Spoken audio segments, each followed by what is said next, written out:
Here to our next session. My name's Tim Woods. I'm an extension professor from the University of Kentucky and here moderating this session. Very excited to have this opportunity to talk about local food systems work and some neat projects that we've had involved.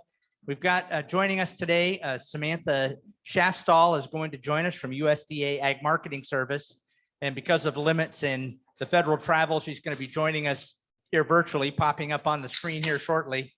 I also have here with us Scott Bellman. Scott is owner, operator, manager, farmer, chief, bottle washer, everything of Juniper Hill Farms, and has done some just really amazing work around local food delivery innovations, and especially in this COVID space. I've had a chance to hear from Scott and heard Scott present and some other things. I think you guys will be really impressed with just some real boots on the ground innovation. And then finally, we have with us Elizabeth Rowland, who's newly dubbed the executive director for the National Association of State Departments of Ag Foundation. And so this is an amazing group that we've had a chance to work with in this project that we've had. And to give just a little bit of context and background, we had an opportunity through an effort with the Ag Marketing Service it's been about 18 months ago. We were approached with some colleagues at Colorado State and Penn State and our folks at the University of Kentucky to develop this program that involved bringing together 17 different communities of practice that all work in this local food system space, organizations that work with produce auctions, the Farmers Market Coalition, the National Association of State Departments of Ag were part of that group, the National Grocers Association, lots and lots of entities. The Wallace Center folks there, Scott, were a part of that group, but a lot of people that are in the trenches working in this local food system space, seeing this COVID disruption and recognizing the sort of gravity of the issue, the need to really help a lot of people that are on the ground navigate through some very difficult circumstances, but looking for a way to pull people together, of course, virtually, as we have to do, around the table to talk about how do we process this? How do we think about best ideas? How do we even go about measuring impacts and recognizing the limited amount of data and market information and the time-sensitive nature of a lot of that kind of information? Having this opportunity through this project to pull these leaders from around the country together to talk about things and to develop tools that we could share with each other and stories and best practices and ways to encourage each other, or at the very least get some kind of, yes, we're in the middle of that too, kind of encouragement. And a lot of great information and partnership and collaborations have come out of that project. And for all of you folks that are working in this local food system space, I know you appreciate the value of this kind of networking arrangement. And so we've gathered together here this afternoon a kind of a sample of folks that we've worked with that are kind of in the trenches of this local food systems work. And just want to, I've got a series of just kind of some questions that I've shared with these folks to talk about some of their experience in navigating this whole market disruption space from their own organizations, but also to look at just the importance of navigating and working with others in this kind of collaborative space of problem solving. And we'll have an opportunity as we get toward the end to, if you've got some questions or you want to wade in with some of your own perspectives on even your own experience working in this local food system space, would really love to hear from you on this. So we've got Samantha, thank you for joining us here virtually. I know you've tucked out of another program and super excited to have Samantha join us. And maybe Samantha, to kind of start off with you, if you don't mind, to introduce yourself, tell us a little bit, coming from AMS, you guys really kind of seeded this project and reached out to help bring a lot of these folks together, and what sort of viewpoint you had from the point of view of AMS and how this might kind of help move the conversation forward to benefit what you guys are trying to do with your programs. Yeah, hi, thanks, Tim. And when I said yes to this offer, I didn't realize my face would be projected quite so big on the screen, but I'll deal with it. I'm an ag marketing specialist within the Ag Marketing Services Division of USDA, also kind of known as the Local Food Research and Development Division. And when we were seeing how the food system was responding to COVID, we knew that USDA had to do something about it, but we didn't really know exactly what that should look like. And while we were trying to formulate things, the Farmers Market Coalition, the Wallace Center, James Beard Foundation, they were all on the ground already doing work. So that's kind of what got this idea going in our head of forming together partnerships of people who are already doing the work, creating a national cohort, learning from each other in a way in which it's not extractive. We're not just trying to take from the work that's being done, but we're finding a way to bring it all together and also push it up to you through USDA leadership. As most of you have already seen, there was a lot of money and financial support coming into USDA programs, and we were able to utilize this cohort, for example, as a way to inform those decision-making processes, whether it became different programs that were developed or different grant opportunities. So that was the kind of idea that we had behind this, is instead of us working in our silos and all trying to go at this pandemic, just specifically farmers markets or just specifically meat processors, there's actually a lot of overlap in experiences. So how can we bring everyone together in a way where we can share learnings and also learn from the federal experience, from the stakeholder experience, from the national organization experience, from the university experience, which are all diverse and different, but have a way to contribute to each other. So it was a great project to work on, and we're moving into phase 2. So we're really excited about a way to continue this work. Great. Thank you, Samantha. Let me also, by way of introduction, introduce Scott. Scott, tell us a little bit about your operation there in Kansas, Juniper Hill Farms, and your markets and how those were impacted in this COVID space. Yeah, thanks. So yeah, my name is Scott Thellman. I'm the owner of Juniper Hill Farms in Lawrence, Kansas. We're a first generation farm that I started back, in high school with little square bales, but ended up at Iowa State, wasn't gonna farm, majored in commodity merchandising, but then really didn't like sitting in an office all day. And so came back to the farm. We started expanding on the vegetable side and then food distribution. So today we grow about 50 acres of produce, both organic and conventionally, some organic row crops. And then we also distribute for about a dozen other growers, whether that be, Amish, English, fruit or produce. Beyond that, we also grow a few hundred acres of hay. And then I guess with the onset of the pandemic last year, we started an online grocery business. Myself and a partner who distributes local proteins started an online direct to consumer delivery grocery business that called Sunflower Provisions. And since then we've served and fulfilled about 14,000 orders or so.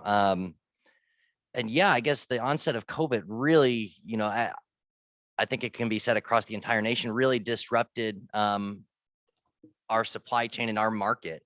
The restaurants and schools and institutions we served in the Lawrence and Kansas City area shutting down was a huge blow. And that's one of the reasons myself and my partner in Sunflower Provisions started that online grocery, was really truly just to move product that we had in excess inventory and maybe help our community in that short term when we had food and the grocery stores didn't. But since then it's developed into a marketplace for local and regional products. But beyond that local and regional product, we also realized that people need, bananas and lemons and limes and avocados and apples out of season that we can't store 12 months a year. And so we do bring in national products. I work with brokers in California and Florida and all over to source and bring in food, not just for that grocery business, but for since then, all of our restaurant customers and stuff, really to keep our trucks full and moving year round, because we are not a year round agricultural producer in that sense. So I guess that's a little summary right there, just to Yeah, start. yeah, super. Yeah, and we'll get a chance to get into this some more. But one of the things that always just had really impressed me about Scott, it seems like it's a common story that we saw for a lot of producers. I know we're almost all tired of this word pivot, but that was what we all had to do. And just seeing the innovations with a lot of these producers moving into online systems, being just kind of learning on the go about how do I do a delivery system and how do I do a route optimization system, and all these kind of working with proteins is introducing those in the mix. All the while, this whole market system is just changing. Crazy business. We'll get a chance to talk some more about all those changes too. But Elizabeth, you wear kind of a different hat still too. And so the state departments of agriculture played a hugely important role during this whole COVID transition period, partnering in a significant way with federal partners like the AMS people, but also kind of working with your folks there on the ground. Tell us a little bit, especially for folks that maybe aren't as familiar with the foundation itself and how that all works. Sure. So let me start off with NASDA, the National Association of State Departments of Agriculture. We represent 50 state departments of ag and 4 territories, commissioners, directors, and secretaries. Most of them are appointed, and then some are elected. And we serve as that nexus between the federal government and the state to advocate on behalf of all 50 state departments of ag and 4 territories. And that's through policy, partnerships, and public engagement. And then on the foundation side, we are the only foundation that supports state departments of ag in education, outreach, and research. So we've got NASDA, who's doing the policy front, and then at the foundation, we're doing that programming, that technical assistance, working with the state departments and helping support them and their initiatives. So through COVID, we really were able to work with our federal partners. USDA-AMS is probably the poster child. They really have done a phenomenal job of modeling partnerships and what that looks like. And so it's been a successful partnership. We worked very well with them.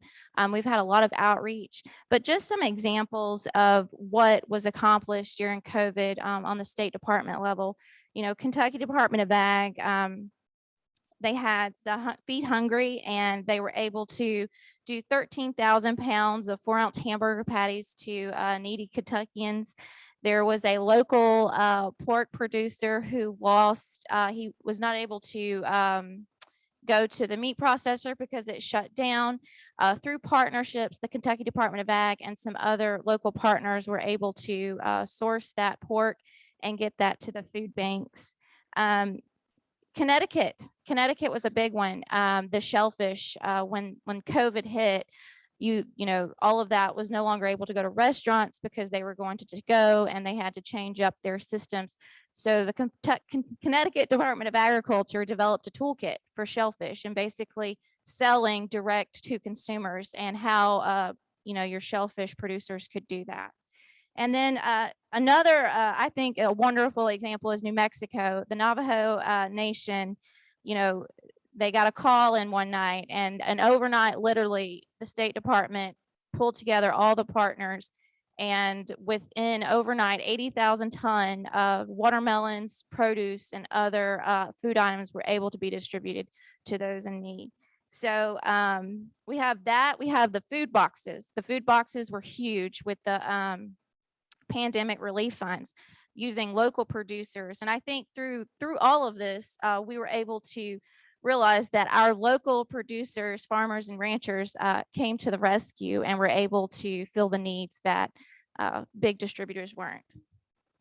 Super. Yeah, no, I know there's a lot of experience. We've got folks here in the room that have been in the trenches working with those kinds of distribution programs. Samantha, let me toss it back to you, and just kind of a big picture view, maybe about agency coordination, communication in our kind of our 1.0 version of this project, bringing these kind of groups around the table. Tell us maybe a little bit from your point of view from AMS, how was that helpful? How did that work? What sort of things did you feel like AMS was able to benefit from in having those kind of multiple voices around the table? Yeah, thanks, Tim. I think from multiple different avenues, it was a really great experience for us, and it's kind of made us rethink how we do the work that we do within our group, specifically in our cooperative research agreements. For example, so I would say typically we kind of, with the research and the deliverables and publications that we do, we have this research idea, we have an idea of what the deliverables are going to look like, we have an idea of the plan from the beginning. And with this, you can really do it. We didn't know what the circumstance was. We couldn't just create a project from scratch and decide what it was going to be like a year into this. And so we were able to, through the partnerships with the 17 different organizations representing the different market channels and stakeholder groups, starting with listening sessions and focus groups, and really starting with awareness and then understanding before we were able to take action, instead of just moving straight into that action category. So that was something that we learned to be very valuable, is providing that opportunity for feedback from the beginning and actually using that to identify needs, challenges, and then adapt our project response to those direct needs. And it's something that our leadership took notice of, and they really valued how we structured this project and have asked us to do similar things in the future with other projects that we take on, and also how they're developing funding and other programs and other opportunities as well. Instead of just going straight into a pilot or coming up with our own program and then asking for feedback, really starting from a point of understanding. And I think that that's going to have a long-term implication on how USG AMS does work into the future.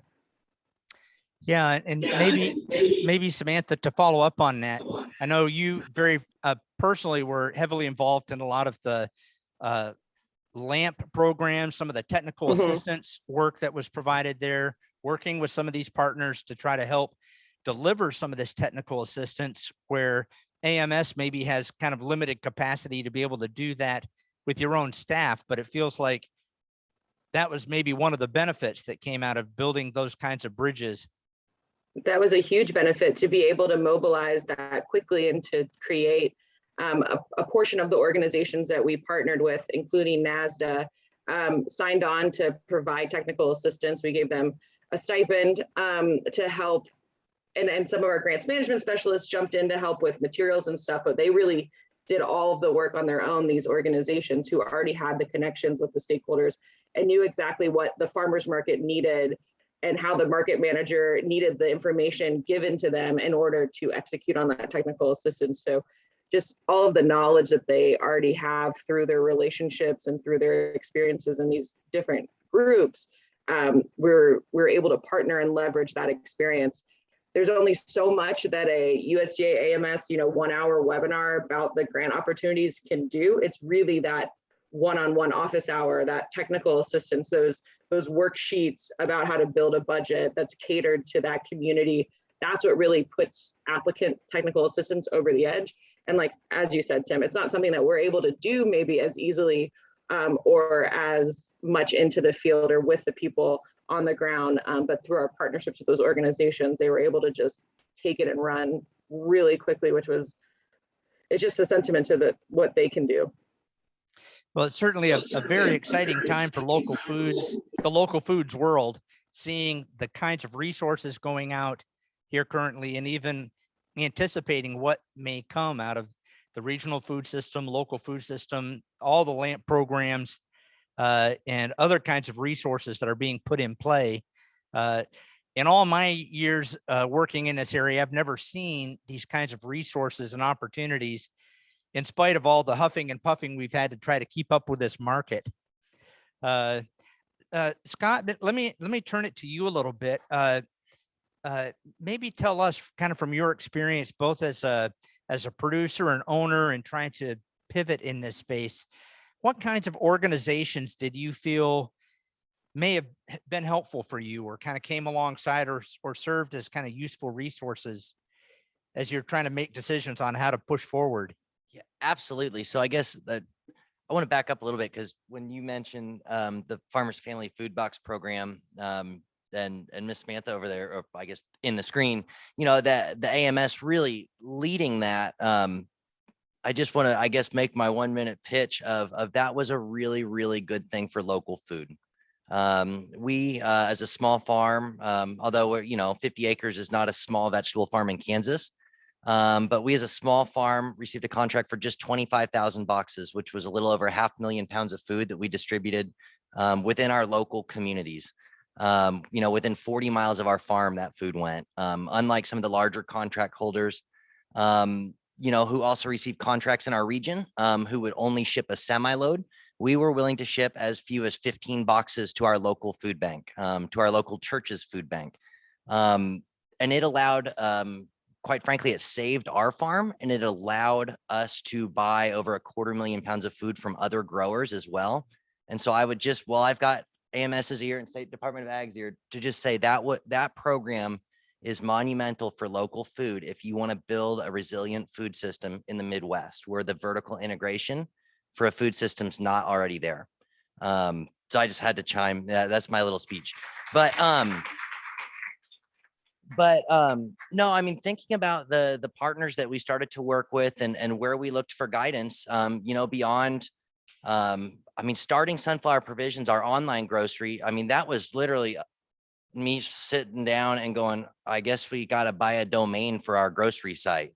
And 2 days later, we had the crappiest Squarespace website you could imagine, but it had groceries on it and people figured out how to use it.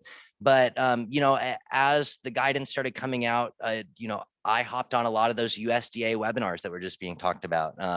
You know, whether it was guidance of social distancing within our pack houses or how to, you know, keep safe as a crew, or looking into the opportunities such as the first CFAP, CFAP2, the Farmers Families Food Box Program, eventually TFAP, which I would love to have another discussion with another day about how the Farmers Family Food Box Program transitioned into the combo and then eventually the low bid TFAP. But, you know, AMS and for us, the Kansas State Department of Ag have been huge in helping us make our way through these transitions.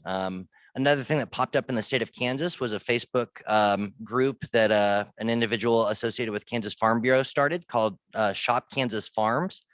And I don't remember the numbers on it now, but I believe in about a 2 or 3 week period, they had up over 30,000 members of that group. And it was connecting farmers directly with consumers. You know, in that, you know, since that time, now Shop Kansas Farm is helping those producers, you know, get the proper licensing and this, that, and the other. But at the time, it was just, we need to get food to the people. And people really latched on. And so you're seeing more and more people, at least in the state of Kansas, buying that whole beef or that whole pork, or buying direct from somebody like me to pickle their beets or something. And I think that that's been really, really monumental and huge for the local food system. You know, in our area, the farmers market was shut down through, I think, middle of June with the onset of COVID. But this year, you know, it's been full force, and I would say we've seen an uptick in sales this year, not huge, but you know, I'm also going off, you know, looking at last year and the year prior where just different seasons. You know, we had quite a bit of rain and flooding in 2019 in our area. And then in 2020, obviously you had some of those dedicated folks at market, but now you're having more of the folks that want to buy coffee and a, you know, croissant and have that enjoyment of market, you know, that social experience. Yeah, I guess from boots on the ground, CFAP 1 did nothing for small farms. When I finally sat down with our FSA agents in Douglas County, I mean, we probably spent 2 hours trying to figure it up, and we would have had $18 off of arugula, and that just that didn't work. But CFAP 2 and how that program was led really did get money into the hands of operations like ours that, you know, in the past year, we've invested over $100,000 back into our operation. We've raised wages for our crew. We've bought additional trucks, expanded our cold storage. We're now putting in a processing kitchen for our number 2 so that we have preservation of our local food in the wintertime to be able to move that on to folks. And so, we didn't just have a good year and take that money and run. We're putting it back into our farm. And things like CFAP2, where you're essentially rewarding a grower for past sales is really, really helpful. Because I'll be honest, the NAP crop insurance program is not helpful. We've never had a claim accepted, and even when they've been close to accepting, it doesn't even cover the cost of seed, let alone the value of that product. Yeah, now I'm just going off on tangents. No, so. it's all good. Yeah, no, it's very fair. And we're certainly in a very different kind of a risk environment, right? It's very different than what NAP could ever have conceived of in terms of how do we come alongside small scale producers, medium-sized producers, and think about these issues of risk in this kind of environment. But Elizabeth, maybe let me pass it to you. I know part of what the NASDA Foundation does is try to help facilitate idea sharing across different state departments of ag, but maybe a little bit about how that has worked and even how you've seen communication and collaboration with the federal agencies as you guys have tried to play your part in helping deal with some of these programs.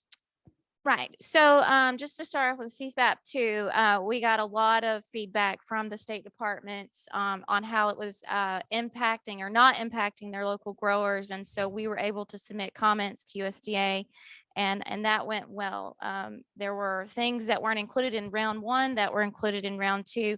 But I think and Samantha, we were able to work with her and her team in May to do the LAMP grant technical assistance. And that was a true eye opener because a lot of times we work with our federal partners, we're working with the Hill, we're working with our USDA, our federal agencies, but it was a great opportunity to really see boots on the ground and talk with those growers and producers one-on-one. We specifically were working with socially disadvantaged or underserved growers. And that was really a unique experience. We learned a whole lot. And we were able to pass those recommendations over to USDA AMS. And believe it or not, that with the more funding opportunities that have come down, those recommendations we've seen have been taken into consideration because of kind of that initial work that we did back in May. So I would just say on the federal side, it has been great conversations. Partnerships have been happening well. Secretary Vilsack and Deputy Secretary Bronaugh, they are on board. They are ready to get the job done. They are totally invested. AMS administrators and deputy administrators, they are invested. And there's the lines of communication are open. I mean, we talk to them weekly. And we have direct lines, which is really great for our state departments of ag, because what we've seen is when you incorporate state departments of ag from the beginning, it allows them to implement programs seamlessly and have that input so that they are supporting their local growers. Awesome. Well, maybe a last kind of a question for our panel, and then we'll open it up if you guys have some questions. But Samantha, maybe let me put it to you kind of looking ahead. We've had a lot of conversation in this program here with the Ag Summit, thinking about resilience. And I know that's something we've talked about in this sort of 2.0 looking forward. Maybe give us a little bit of your thoughts from sort of wearing the AMS cap. How do you guys look forward to roles for AMS and building a more resilient future for local food systems from your vantage point? What does that look like? Yeah, so within the phase 2 of this project that we've been working on, Tim and myself and the organizations who have remained partners, it's really about what we did in phase 1 was quick. It was trying to get stuff done. It was piloting, but how do we keep this momentum? And how do we keep USDA listening to the stakeholders who are doing the work? So for us, for AMS, or for my group, my little local regional working group people, It's about how do we make this stick and stay. And we talked about one of our organizations, the local catch network, Josh Stoll over there, made a really good point about how local regional food systems become this really important aspect of everyday conversation when there's a pandemic, when there's a tornado or a hurricane that hits, when there's an emergency. But how do we keep everyone's mind focused on the fact that local regional food systems aren't just about when we need some resiliency or when we need some assistance during times of emergency? It's something that needs to be continually invested in and supported all of the time, and can be a great benefit to food sovereignty, to food systems, to food access every day of the week. So now that we have, as Elizabeth has mentioned, Undersecretary Wu totally on board, Secretary Vilsack totally on board, all of the USDA leadership totally on board, how do we just keep the momentum going? So I think that's really what's focused on is we have funding, we have leadership support, we have a proven track record, and how do we just capture all that information and continually push it and get these programs, you're mentioning CFAP. We got some additional funding from LAMP. We have this Pandemic Safety and Response Grant Program. How do we really look at these grant programs and actually how they were implemented and the success rate and how people responded to them, and then make those changes and then get them solidly set up so that it's not just, oh, this is just for 1 year, this is just for a year and a half or for 2 years or whatever, but how do we make this sustainable? So that's really what we're trying to focus on in this phase 2 is how do we keep this network going? How do we keep these recommendations coming in and being listened to? How do we make these programs stay around for decades? That's the kind of work. Yep. Awesome. Thank you, Samantha.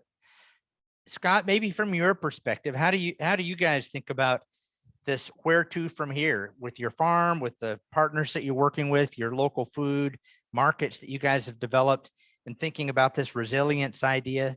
Yeah. Give us some thoughts. So from the current business perspective, folks are much more comfortable with COVID now and living in this pandemic world. So people are returning to brick and mortar, big box retailers for groceries. So we're having to market much harder, and something like sunflower is becoming more of a niche where the folks that are coming to us now for produce or proteins are going for that quality, and they're really taking that initiative to buy local. And so I think that'll be interesting to see how that pans out this winter. From the perspective of a farmer that does quite a bit of wholesale, our restaurant accounts and our grocers, margins are incredibly tight right now because they spent too much last year, or were a restaurant and are just trying to make money back. And so you're seeing decreased and depressed ordering there. Our corporate institutions that we serve, such as corporate office buildings and groups like Compass, large food service companies, are ordering much less because there's fewer people working in those offices. And so those cafeterias are still at reduced capacity. Our school districts are suffering right now and not buying nearly as much because they don't have the labor to work with local food. To process local food and get it there, let alone get food to the schools, at least in our region. It's been interesting that as a nation, we asked our local growers to step up so much last year, and so many growers across this country did. And then everybody just kind of starts going back to normal, and the market, I won't say has fallen out or collapsed by any means, but I think, as Samantha said, earlier, how do we keep the momentum going? And I'm going to go back to, I guess something, Elizabeth, you said earlier, you were kind of naming success stories from across the, different state Department of Ag, ags across the country. In Kansas, Governor Kelly decided to take some of the CARES Act funding last fall and do something, initiate something called the Securing Local Food Systems Program. And so through that funding, and we were a recipient of some of that funding, over $12 million was invested into local meat processors, grocers, farmers. We were able to build a greenhouse to be able to grow, extend our season. and expand our loading dock and provide some hazard pay. Other folks were able to buy cold storage and freezer storage for their locker plants. And so, gosh, I sit on the State Board of Ag now in Kansas, and I feel like the last numbers we saw is there's 54 new locker plants coming online in the state of Kansas within the next year. And that's huge. I mean, that is a huge amount of additional capacity for local and regional producers to be able to have a marketplace. But I think the biggest thing I would like to see, if I'm, thinking about how do we build a resilient and strong food system in the future, is creating that larger marketplace that's serving the needs of our community. And so I think AMS has a really big role to play in that, whether or not it's a food box program or something similar. I think that creating that marketplace to move volume helps farms be able to expand to the point where then they've got the GAP certification, the PACA license, and the scale to be able to reach out to a Kroger or a Walmart or a Costco and start talking semi-loads. I think so many programs are focused on market growers and that 5 acre or less grower, which is great. But without disrespect to many of those growers, we really need to be creating a generation that is going to be feeding, an entire city, not a city block. At least that's how I feel personally. And so I think developing those programs to get volume really moving to where an operation like ours can go from thinking by the pallet to the box truck to the semi-load is really going to help benefit, at least Midwest agriculture, because we're a relatively immature specialty crop region. But that's kind of how I'm feeling. Super. Yeah, Elizabeth, just sort of you've got a great opportunity now to be looking forward with NASDA and the foundation there. How do you guys look forward to resilience? Very simple. In February or last February, we did a toolkit and we looked at all 50 states and we looked at food security and what was working and the highlights of the state. And there's one big thing that came out: partnerships, public-private partnerships. And I think now is a prime time to cash in on that, because you have, as Samantha said, you have the momentum right now. You need to if you don't know your state departments of ag, get in contact with them. If you don't know how, talk to me, because I'll get you in contact with them. You need to have regional partners, and you need to have local partners. When we talk about impact, you can only do so much, but when you pull your resources together, you make a larger impact. And so it is more than vital to make local food systems be effective is to have partnerships and be open-minded and talk to those people that you probably wouldn't talk to at church or in the grocery store because you don't like them. That's okay. That's okay. But I'm sure they've got a resource that you need and would be helpful. So if you think about 4-H programs, you think about youth programs in your community that are so successful, there's one thing in common. They've got a lot of people supporting them. They've got a lot of partners in that community. And it's the same things for local food systems. It's about expanding your impact through resources and partnerships. So I will leave it with that. Fantastic. Well, we've got a time for just a few questions out here. And I think the way we might handle it, Ron, as I understand, folks can ask a question. I'll try to repeat it for the benefit of our community of folks that are watching online. But for Samantha and the AMS group, for folks like Scott and farmers that are trying to figure out their way ahead, for our NASDA Foundation folks, what kind of questions do you folks have related to some of these issues we've talked about here today? And if they're close, I'll try to bring this mic to them. They're going to bring it up.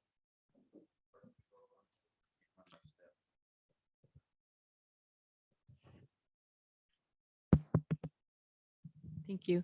Well, Elizabeth, I think you answered that. We're from the Farm to Institution Center in San Diego, California, and you'd mentioned something about partnerships. So that was one of my questions, is how do we help? We talk about USDA and where you are at the Department of Ag and then the farmers. We want to be able to help, and you solidified that. But I do want to say thank you to Scott, because you said something I think that was crucially important to be repeated, and that is that you are also a consumer. We buy farm products from you, and then you in turn reinvest that money into your farm, into your employees.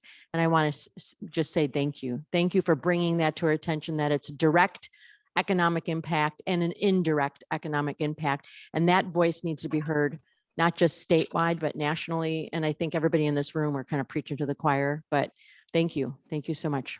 Thank you.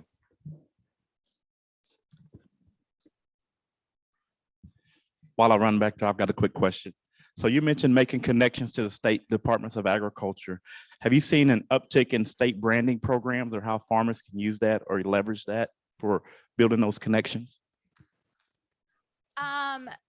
You know, those happened pre-COVID, but they have gained a lot more momentum. And I think, again, it's an opportunity for them to be able to move that forward. So, you know, from my end, I would say no, because we've seen, you know, Georgia grown, or we've seen in, you know, in the state departments, because that's something that they're very proud of, and grow and buy locally. But I think the pandemic, for those that weren't aware of buy local in their states, you know, it's on their minds. Hi, I'm Pamela with Food for All, and I was curious, I have kind of a two-part question. So Scott, you mentioned you put together an online store / delivery service. Is it sustainable for you to kind of continue with that after the pandemic, you know, just like the time invested to keep that, you know, going? And then also, I kind of want to hear from the panel what you guys think the biggest barriers are to keeping people buying local. Is it convenience? Is it price still? You know, what, from your perspective, what is going to keep those people from buying, you know, to buy local? So thank you. Yeah, so I think with our online grocery, it will shift. It's no longer going to be something that people are using because they are, you know, initially it was because people were fearful of going out.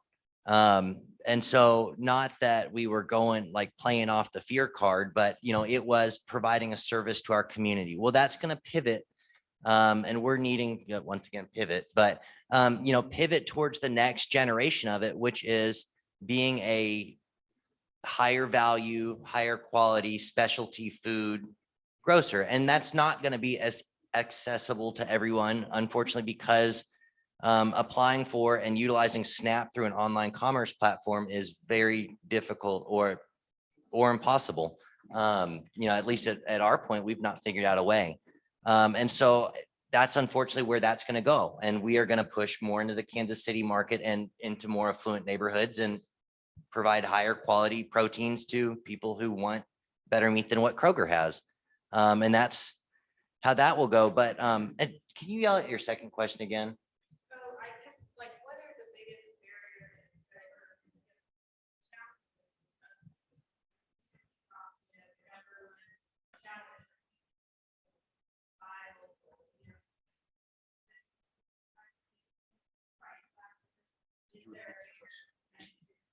Yes, the question was, what's the biggest barriers for local produce? Price, convenience, quality, accessibility. And, you know, I think at the end of the day, because we not only, you know, so we sell to Whole Foods, and then we sell to the equivalent of a Food for Less, you know, a discount grocery. We sell to wholesalers and we sell to produce auctions. And so we're kind of all over the place in where we market. And I have to say, and we do it ourselves on our online grocery, but the amount of markup that grocers are putting on produce now is just phenomenal. And it makes local food less affordable. I mean, I'm getting quoted as an example. We got quoted $12.75 a bushel box on spaghetti squash the other day. And our local Hy-Vee, you know, grocery chain up around us is advertising at $1.69 a pound. So you're taking a 33 cent a pound box, going to a wholesaler and then shipping it back to that grocery store and they're at $1.69. Well, all of a sudden people are going to look and go, well, that local farmer is trying to just take advantage of me. And that's just ridiculous. And so I think there needs to be some some thought put into how do we, you know, decrease the amount of trucks and the amount of hands that are this produce is having to go between, because everybody does need to make money in a margin. But it's going to be a challenge. And I think, getting food directly into the hands of people and creating that marketplace, whether that be food banks or direct store delivery like we do. The issue with direct store delivery is it's challenging for a lot of companies and grocers that have gotten larger and want to use their central warehouses. But I'll let Yeah. you guys. Oh, Samantha. Yeah. We've got a question in chat, unless was Samantha going to come in? Well, yeah, I was gonna, and I can put this in the chat as well, just to go, we can't really go into, we don't have enough time to deep dive into it, but the wonderful team from Colorado State University and Tim and some of his team from University of Kentucky recently completed as part of our project, consumer food insights, and a consumer survey trying to identify trends that are gonna stick around pre-post COVID, if there is a post-COVID, or what kind of activities and market channels and online shopping, like those types of activities, and really focusing on consumer behavior and breaking it down by market channel specifically, as opposed to breaking it down by product or commodity. So I'll put those into the chat, but it's a really interesting series to look at. And we're hoping to possibly repeat it and have some more trend data to look at in the future as well. Oh, Matt already beat me to it. Yeah. Yeah, and we do actually have later in the summit special session just dedicated to that. Samantha unpacking some of those consumer food insight conversations, some of the highlights. So encourage folks to tune in for that program. But I might also just add, kind of in following up to this question about, are we going to see sustained interest in this local sourcing to local markets idea? We've seen a lot of folks coming around in this project that we've got that include folks that are the CSA Innovation Network, the Farmers Market Coalition, the National Agritourism Group, that have all seen really big surges in local food interest from their perspective. And one of the things that I know is a really important question for a lot of us that are working in this space is we've seen a lot of new people move into interest, leaning in on newfound interest in where does my food come from? How do we retain those folks? How do we think about coming alongside the kind of new values and new issues and new kind of driving choices as consumers that these folks are having that are new customers to this local foods space? And Scott, I suspect you guys are probably seeing a lot of folks that you guys have been marketing to that are kind of new into that local food space out there as well. And how do you interact with those folks? Well, I guess, Ron, do we have any other kind of follow-up questions? I know Samantha's got a hard stop here in just a minute. So I know, and I'm just going to get, mindful of that. I know, and so I'm going to let this be the last question, but I have a question from the chat. It's a question to Scott. Do you have any experience working with food hubs in your region? What are your thoughts on the role of food hubs in helping keep sales and volume more consistent? So I spent a number of years, I guess when I was commuting back and forth to college, so this would have been, I don't know, 6 or 8 years ago, working with kind of local stakeholders after receiving some USDA funding where they did feasibility studies and whatnot. And unfortunately, we saw that turn into a non-for-profit co-op model that received additional grant funding. And there was no incentive for anybody, including the director who was just getting salary, to really build it. And the farmers they brought in were all smaller growers who had no real desire to get larger. And so unfortunately, that food hub is just stagnant. In fact, I'm not even sure if it's still pushing right now, really moving product.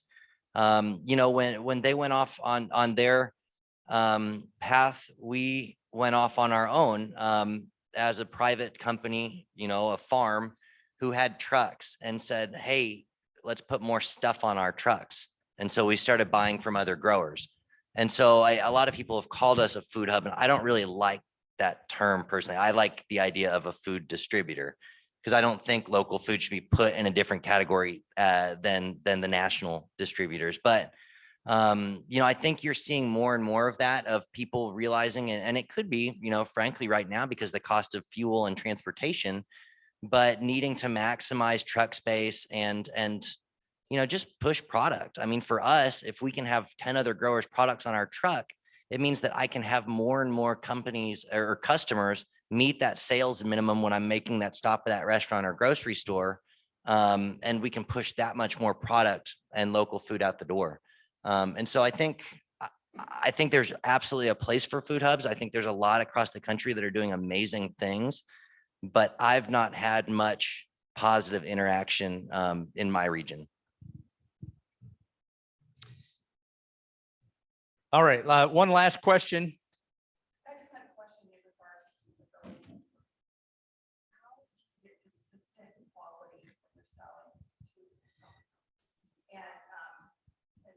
And do you monitor that at your level or is it somebody? Did you say food safety? Yeah. Okay, so the question was, how do we ensure consistent quality and food safety from the growers we buy and distribute for? So not only is our farm GAP certified, GAP and GHP, but all of our grower partners are too. And so we, I think through Kansas Department of Ag and probably the USDA, higher up, the state of Kansas hired a food safety coordinator. And so they have helped a variety of farms, including ourselves, get GAP certification. And right now he's actually helping us write a Primus GFSI audit, food safety plan to take that next step. But yeah, so basically beyond that, it's just working with consistent growers. Most of the growers I'm working with, I've bought from for 5 years now, 4 or 5 years. And it's when a new grower comes online, it's not just you have to build that relationship and know it's going to be a quality product, but we can talk more later. All right, well, we're right at our time. Let's go ahead and thank Scott and Elizabeth, Samantha for joining us. Ron, toss it back to you. Thank you, Great. Samantha. Thank you for that fantastic discussion.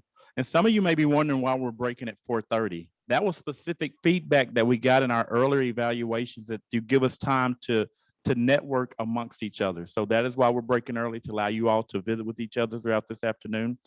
Tomorrow, I'm not going to give you, but you'll get a hot breakfast. So you can go down to the Windfall, I think is what it's called. It's down the hallway, the cafeteria, and have a breakfast.